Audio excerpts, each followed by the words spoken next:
പ്രണയതാണ്ഡവം. രചന സംഭാഷണം രുദ്രപ്രിയ. ഭാഗം 38.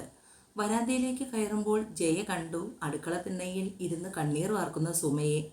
ജയ അടുക്കളത്തിണ്ണയിലിരുന്നു. അവളുടെ സങ്കടം ഉള്ളു പൊള്ളിക്കുന്നുണ്ട്. പക്ഷെ കണ്ടില്ലെന്ന് നടിച്ചു. നീ എന്തിനാ സുമയെ കരയുന്നത്? ആരെ കാണിക്കാനാണ്? ബാലയെ കാണിക്കാനായിരുന്നുവെങ്കിൽ അത് വേണ്ട. കാരണം നിന്റെ സങ്കടം കണ്ട് കരയുന്നൊരു മനസ്സ് അവൾക്കുണ്ടായിരുന്നു. പക്ഷേ നീ തന്നെയാണ് അതിനെ ഇല്ലാതാക്കിയത്. തകർത്ത് കളഞ്ഞില്ലേ നീ ആ പാവത്തിനെ? ഒരല്പം ദയ അവളോട് കാണിക്കാമായിരുന്നില്ലേ? പക്ഷെ നീ എന്താ ചെയ്തത്? ഒരമ്മയും സ്വന്തം മകളോട് ഇങ്ങനെ ഒരു ചെറ്റത്തനം കാണിക്കില്ല. അമ്മയെന്ന പേരിന് പോലും നീ കളങ്കമുണ്ടാക്കി കളഞ്ഞില്ലേ? അതുകൊണ്ട് ഇപ്പോൾ നിന്റെ ഈ കണ്ണുനീര് കാണുന്ന എല്ലാവർക്കും പരിഹാസമായിരിക്കും, പുച്ഛമായിരിക്കും. ജയേ, ഞാൻ വേണ്ട സുമേ, നീ പറയുന്ന ന്യായമൊന്നും മതിയാവില്ല. നിന്നെ എത്രയൊക്കെ ന്യായീകരിക്കാൻ ശ്രമിച്ചാലും നീ തോറ്റുപോകും. പ്രസവിച്ചില്ലെങ്കിലും ഞാനും അവളുടെ അമ്മയാണ്. ഉണ്ണിക്കുട്ടൻ രാവിലെ എന്നെ കാണാൻ വന്നിരുന്നു. അവൻ്റെ ചേച്ചിക്ക് സുഖമില്ല, ആശുപത്രിയിൽ കൊണ്ടുപോകണം ജയാമ്മയെന്ന് പറഞ്ഞ്. ആ കുഞ്ഞിൻ്റെ സങ്കടം കണ്ടപ്പോൾ അത്രത്തോളം പോലും നീ സ്വന്തം മകളെ മനസ്സിലാക്കിയില്ലല്ലോ എന്ന് വേദനിച്ചു പോയി. ജയ എഴുന്നേറ്റ് അകത്തേക്ക് പോയി. ആർക്കു വേണ്ടിയാണോ നീ ബാലയെ തള്ളിപ്പറഞ്ഞത്, അവൾ തന്നെ നിന്റെ കഴുത്തിലെ പാമ്പായി മാറുന്ന ദിവസം വരും. അത് വിദൂരമല്ല. അകത്ത് ചെല്ലുമ്പോൾ കണ്ടു കട്ടിലിൽ ചുരുണ്ടുകൂടി കിടക്കുന്നവളെ. കയ്യിലിരുന്ന പേഴ്സ് മേശമേൽ വെച്ച് അവളുടെ അടുത്തിരുന്നു. കണ്ണു തുറന്നു നോക്കുമ്പോൾ മുന്നിലിരിക്കുന്നു ജയമാമി. എന്താ മോളെ, വൈകിയേ നിനക്ക്? നല്ല പനിയുണ്ട്, എഴുന്നേൽക്ക്. ഈ വേഷമൊക്കെ മാറി വാ, നമുക്ക് ആശുപത്രിയിൽ പോകാം. വേണ്ട മാമി, ഗുളിക കഴിച്ചാൽ മതി, കുറഞ്ഞോളും. അതൊന്നും പറഞ്ഞാൽ പറ്റില്ല. രാവിലെ ഉണ്ണിക്കുട്ടൻ വീട്ടിൽ വന്ന് ഒരുപാട് സങ്കടം പറഞ്ഞിട്ടാണ് പോയത്, ചേച്ചിയെ രാവിലെ ആശുപത്രിയിൽ കൊണ്ടുപോകണമെന്ന്. അത് കേട്ടപ്പോൾ ബാലയുടെ കണ്ണുകൾ വിടർന്നു. ആ കുഞ്ഞിന് വലിയ സങ്കടമാണ് മോളെ. നീ വേഗം എഴുന്നേറ്റ് റെഡിയായി വാ, നമുക്ക് പോയിട്ട് വരാം. മാമിക്കിന്ന് തൊഴിലുറപ്പിന് പോകണ്ടേ? ഞാൻ മേസ്തിരിയെ വിളിച്ച് പറഞ്ഞിട്ടുണ്ട്, ഇന്ന് കുറച്ച് താമസിച്ചേ വരുള്ളൂ എന്ന്. ബാല എഴുന്നേറ്റ് പുറത്തേക്ക് പോകുന്നത് സുമയും ലക്ഷ്മിയും നോക്കിയിരുന്നു. ഒറ്റ ദിവസം കൊണ്ട് തന്നെ അവൾക്ക് വല്ലാത്ത അവശതയുള്ളതായി തോന്നി. ഡ്രസ്സ് മാറി തിരികെ വന്ന് മണിപ്പേഴ്സും എടുത്ത് ജയയോടൊപ്പം പുറത്തേക്കിറങ്ങുമ്പോൾ ഉമ്മറത്തിരിക്കുന്ന രണ്ടുപേരെയും കണ്ട ഭാവം കാട്ടിയില്ല. ജംഗ്ഷൻ വരെ നടക്കേണ്ടി വന്നു. മംഗലത്ത് നീ വിളിച്ചു പറഞ്ഞില്ലായിരുന്നോ മോളെ? ഇല്ല മാമി, കമലം എത്തിയിട്ടുണ്ടാകുമല്ലേ? അവൾ അതിന് മറുപടി ഒന്നും പറഞ്ഞില്ല. ജംഗ്ഷനിൽ നിന്നും ഓട്ടോ പിടിച്ചാണ് ജയ അവളെയും കൊണ്ട് ആശുപത്രിയിലേക്ക് പോയത്. കടുത്ത പനിയായിരുന്നു. തുടക്കമായതുകൊണ്ട് ടാബ്ലറ്റ് കൊടുത്തു. കുറവില്ലെങ്കിൽ 5 ദിവസം കഴിഞ്ഞ് ഒരിക്കൽ കൂടി ചെല്ലണം. ആശുപത്രിയുടെ അടുത്തുള്ള ഹോട്ടലിൽ നിന്ന് അവൾക്ക് ഭക്ഷണവും വാങ്ങിക്കൊടുത്തു ജയ. എല്ലാത്തിനും കൂടി മാമിയുടെ കയ്യിൽ നിന്നും ഒരുപാട് കാശായി കാണുമല്ലേ? അവൾ സ്വന്തം പേഴ്സിൽ നിന്ന് കുറച്ച് രൂപയെടുത്ത് ജയയുടെ കയ്യിൽ കൊടുത്തു. പൈസയിലേക്കും ബാലയുടെ മുഖത്തേക്കും മാറി മാറി നോക്കി ജയ. ഞാൻ നിനക്ക് അത്രയും അന്യായോ മോളെ? നിനക്കൊരു നേരത്തെ ഭക്ഷണം വാങ്ങിത്തരാനുള്ള കാശൊക്കെ എൻ്റെ കയ്യിലുണ്ട്. എനിക്ക് കണക്ക് ബോധിപ്പിക്കാനും ചോദ്യം ചെയ്യാനുമൊന്നും ആരുമില്ല. അത് പറയുമ്പോൾ അവളുടെ ഒച്ച ഇടറിപ്പോയി. ഞാൻ അങ്ങനെ ഒന്നും ഓർത്ത് പറഞ്ഞതല്ല. ഈ പൈസ തന്നതിൻ്റെ പേരിൽ കണ്ണ് കലക്കല്ലേ. അവൾ പൈസ വാങ്ങി പേഴ്സിനുള്ളിലേക്ക് വെച്ചു. അവളെ വീട്ടിൽ കൊണ്ടാക്കിയതിന് ശേഷമാണ് ജയ പണിക്ക് പോയത്.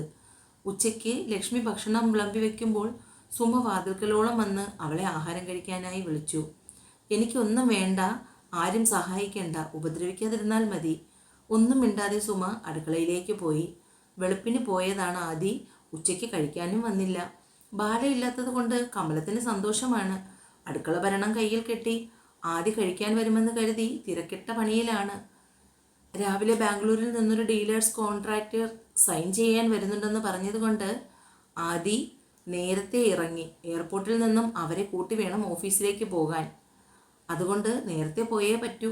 എന്നാൽ ലേറ്റ് ആയതുകൊണ്ട് 1 മണിക്കൂർ വെയിറ്റ് ചെയ്യേണ്ടി വന്നു. അത്രയും വാല്യുബിൾ കസ്റ്റമർ ആയതുകൊണ്ടാണ്, അല്ലെങ്കിൽ കളഞ്ഞിട്ട് പോന്നേനെ. അവരുമായുള്ള മീറ്റിംഗ് കഴിയുമ്പോൾ 2 മണി കഴിഞ്ഞു. പിന്നെ അവരോടൊപ്പം കമ്പനിക്ക് വേണ്ടി ഫുഡ് കഴിക്കാൻ പോകേണ്ടി വന്നു. ഒട്ടും താല്പര്യമില്ലാതെയായിരുന്നു. പക്ഷേ അവരെ പിണക്കേണ്ടെന്ന് കരുതി കൂടെ പോയതാണ്. അടുത്ത മീറ്റിങ്ങിന് വേണ്ടി എല്ലാവരും ഇരുന്നപ്പോൾ ആദിക്ക് അസ്വസ്ഥത പെരുകി വന്നു. പക്ഷേ അത് ക്ലയൻസിൻ്റെ മുന്നിൽ കാണിക്കാനാവില്ല. എല്ലാം കഴിഞ്ഞപ്പോൾ രാത്രി 7 മണി കഴിഞ്ഞു. പിന്നെ വേഗം അവിടുന്ന് ഇറങ്ങാനുള്ള തിരക്കായിരുന്നു. വീടെത്തുമ്പോൾ എന്തായാലും അവൾ കാണില്ലെന്നറിയാം. എങ്കിലും വിശേഷങ്ങൾ അമ്മയോട് തിരക്കാമല്ലോ. കാർ ഗേറ്റ് കിടക്കുമ്പോൾ അമ്മ മോനൂട്ടനെയും കൊണ്ട് പുറത്ത് കാത്തിരിപ്പുണ്ട്. കൂടെ ശങ്കരേട്ടനുമുണ്ട്. എന്താ അച്ചു ഇത്രയും ലേറ്റായത്? നിനക്കൊന്ന് വിളിച്ചു പറയാമായിരുന്നില്ലേ? ഉച്ച മുതൽ കാത്തിരിക്കുന്നതാണ്. അമ്മയുടെ ശബ്ദത്തിലെ സങ്കടം ആദി വേഗം തിരിച്ചറിഞ്ഞു. ശങ്കരേട്ടൻ ഇന്ന് പോയില്ലായിരുന്നോ? എന്താ അമ്മ വല്ലാതിരിക്കുന്നല്ലോ, എന്തെങ്കിലും വയ്യായ്മയുണ്ടോ? ഒന്നുമില്ലടാ, ഇന്ന് ബാല വന്നില്ല. കമലമാണ് ജോലികളൊക്കെ ചെയ്തു വെച്ചത്. അതെന്താ അവളിന്ന് വരാത്തത്? വിളിച്ചു പറഞ്ഞായിരുന്നോ അമ്മയോട്? ഇല്ല, ഒന്നും വിളിച്ചു പറഞ്ഞില്ല. ഉച്ചയ്ക്ക് ജയ ഇതുവഴി പോകുമ്പോൾ കയറി പറഞ്ഞിട്ട് പോയി. അവൾക്ക് പനിയാണെന്ന്. രാവിലെ ഹോസ്പിറ്റലിൽ കൊണ്ടുപോയി മരുന്ന് വാങ്ങി കൊടുത്തിട്ടാണ് ജയ ജോലിക്ക് പോയതെന്ന്. ഇന്ന് അത്യാവശ്യം മീറ്റിംഗ് ഉണ്ടായിരുന്നത് കൊണ്ട് എനിക്കും ഒന്ന് വിളിക്കാൻ പറ്റിയില്ല. അമ്മ എന്തായാലും ബാഗ് അകത്തേക്ക് വെക്ക്, ഞാൻ അതുവരെ പോയി നോക്കിയിട്ട് വരാം. ഞാനും വരാം കുഞ്ഞെ, എനിക്ക് അതിനെ ഒന്ന് കാണണം. ശങ്കരനും കൂടി ആദിയുടെ ഒപ്പം ഇറങ്ങി. ആദിയും ശങ്കരനും കൂടി അകത്തേക്ക് കയറുമ്പോൾ ഉണ്ണിക്കുട്ടൻ്റെ ഉച്ചത്തിലുള്ള നിലവിളി കേൾക്കാം. ആദിയുടെ കാലുകൾ അതിവേഗം മുന്നോട്ട് ചലിച്ചു. ഉണ്ണിക്കുട്ടൻ മുറിയിൽ നിന്നും പുറത്തേക്കിറങ്ങി സുമയുടെ റൂമിലേക്ക് ഓടി. അമ്മ അമ്മ.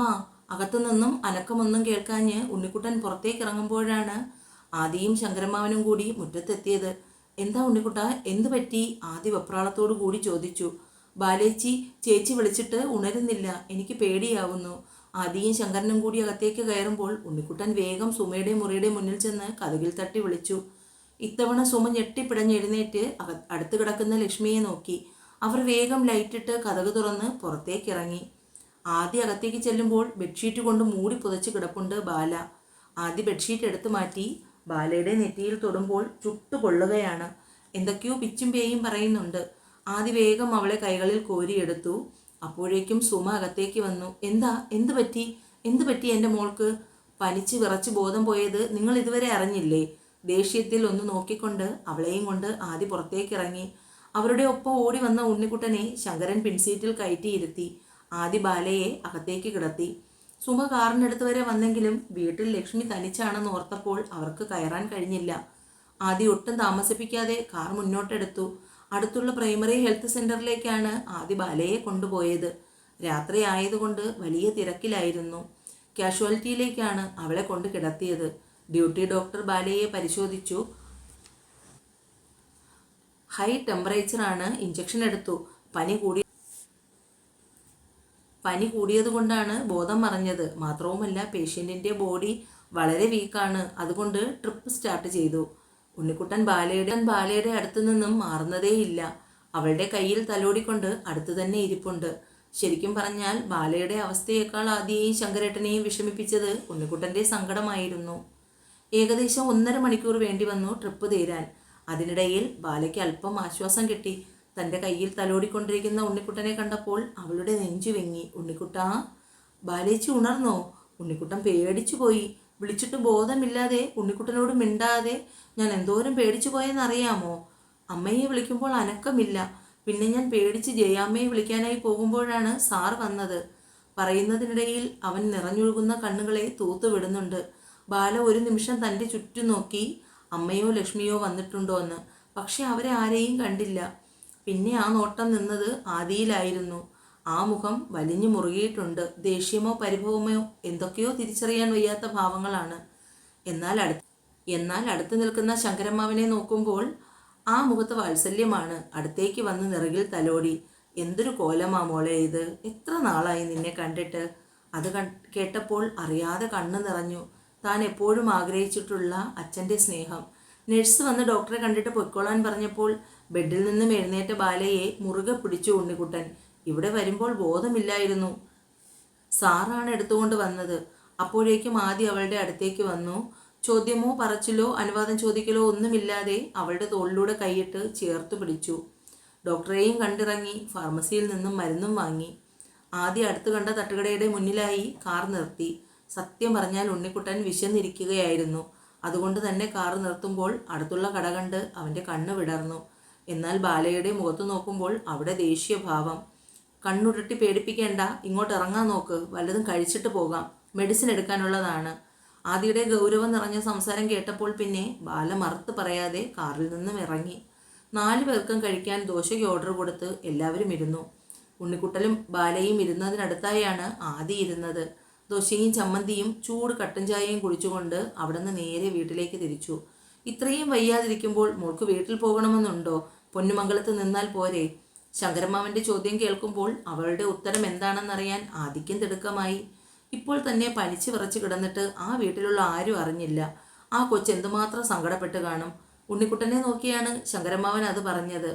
വേണ്ട ശങ്കരമ്മാവ, എനിക്ക് വീട്ടിൽ പോയാൽ മതി. സീറ്റിലേക്ക് ചാരി കണ്ണുമടച്ചുകൊണ്ട് ബാല പറയുമ്പോൾ പിന്നീട് ആരും എതിർപ്പ് പറഞ്ഞില്ല. വീടെത്തുമ്പോൾ ഉമ്മറത്ത് തന്നെ ലക്ഷ്മിയും സുമയും കാത്തിരിപ്പുണ്ട്. സുമ കാർ വന്ന ഉടനെ തന്നെ പുറത്തേക്കിറങ്ങി വന്നു. എന്നാൽ ലക്ഷ്മി അരക്കൈവരിയിൽ തന്നെ ഇരുന്നു. ഞങ്ങൾ അകത്തേക്ക് വരണോ ബാലേ? വേണ്ട സാർ, ഞാൻ പൊയ്ക്കോളാം. ഇപ്പോൾ തന്നെ നേരെ ഒരുപാടായില്ലേ? ബാല അകത്തേക്ക് കയറി പോകുന്നത് വരെ ആദ്യം അവളെ നോക്കി അവിടെ തന്നെ നിന്നു. അതിനുശേഷമാണ് അവനും ശങ്കരമ്മാവനും തിരികെ വീട്ടിലെത്തിയത്. മംഗലത്തമ്മ അപ്പോഴും ഉറങ്ങാതെ കാത്തിരിപ്പുണ്ടായിരുന്നു. എന്തിനാ മോനെ വയ്യാത്ത കുഞ്ഞിനെ വീണ്ടും അവിടെ ആക്കിയിട്ട് വന്നത്? ഇങ്ങു കൊണ്ടുവന്നാൽ പോരായിരുന്നോ? കൊച്ചു കുഞ്ഞൊന്നുമല്ലല്ലോ അമ്മേ, എടുത്തുകൊണ്ട് വരാൻ. അവൾ വരുന്നില്ലെന്ന് പറഞ്ഞു, അത്ര തന്നെ. പിന്നീടൊന്നും സംസാരിക്കാൻ നിൽക്കാതെ ആദി റൂമിലേക്ക് പോയി. തുടരും രുദ്രപ്രിയ. എന്നെ വായിക്കുകയും കേൾക്കുകയും ചെയ്യുന്നവർ സബ്സ്ക്രൈബ് ചെയ്യണേ. ഷെയർ ചെയ്യാനും മറക്കരുതേ കൂട്ടുകാരെ.